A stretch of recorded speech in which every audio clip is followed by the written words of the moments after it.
కర్కాటక రాశిని మనం గమనిస్తే పునర్వసు నక్షత్రం 4వ పాదం, అలాగే పుష్యమి ఆశ్లేష నక్షత్రాల వాళ్ళు కర్కాటక రాశి వాళ్ళు. ఈ రాశి స్త్రీ పురుషులకు ధనము, విద్యా సంపద మరి అన్నీ కూడా చాలా బాగున్నాయి. ఆదాయం 2, వ్యయం 11 అని చెప్పారు. రాజపూజ్యం 4, అవమానం 7. ఈ రాశి స్త్రీ పురుషులు చక్కగా అనుకూలమైన వాతావరణం ఉంది. గురుడు జన్మరాశిలోకి రావడం వల్ల, ఇతర గ్రహాలు బలీయంగా ఉండడం వల్ల కష్టసాధ్యమైనటువంటి పనులు కూడా తేలిగ్గా చేసి చూపించగలుగుతారు. గృహ నిర్మాణం చేస్తున్న వాళ్ళకి ఇది మంచి కాలం. బంధువర్గాల్లో మీ ప్రాముఖ్యత పెరుగుతుంది. అన్ని రంగాల వారికి జీవితం వృద్ధిలోకి వస్తుంది.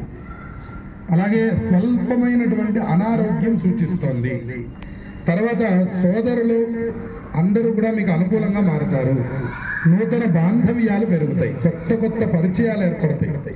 మీరు అనుకున్నటువంటి వాళ్ళతో మీకు పరిచయాలు ఉంటాయి. గొప్ప వాళ్ళతో పరిచయాలు, ఇంట్లో మార్పులు, నూతన వృత్తులు, వినోద విహారాలకి బాగా పాల్గొంటారు.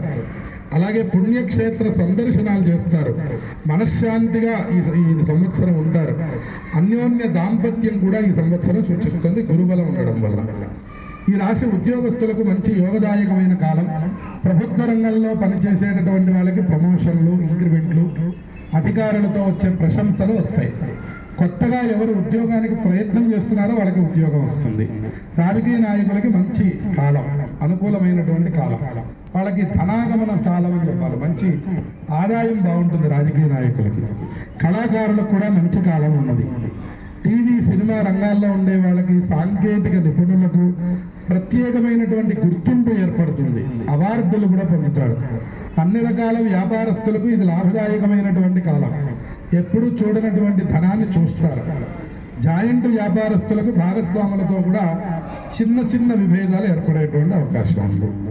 విద్యార్థులకు గురుబలం పెరగడం వల్ల అన్ని పరీక్షల్లో కూడా ఉత్తీర్ణతను సాధిస్తారు. వ్యవసాయదారులకు 2 పంటలు చక్కగా అందుతాయి.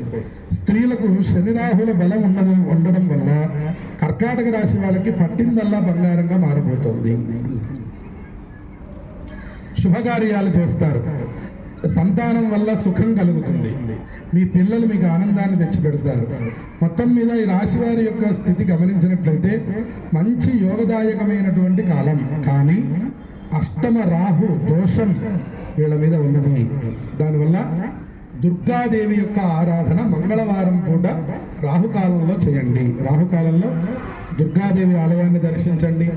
లేదంటే మీ ఇంట్లోనే తులసి కోట దగ్గర 2 నిమ్మకాయ దీపాలు పెట్టి దుర్గా అమ్మవారికి సంబంధించిన స్తోత్రాలు చదువుకుంటే కుటుంబంలో ఆరోగ్యాలు, అన్ని విషయాలు కర్కాటక రాశి వారికి బాగుంటాయి.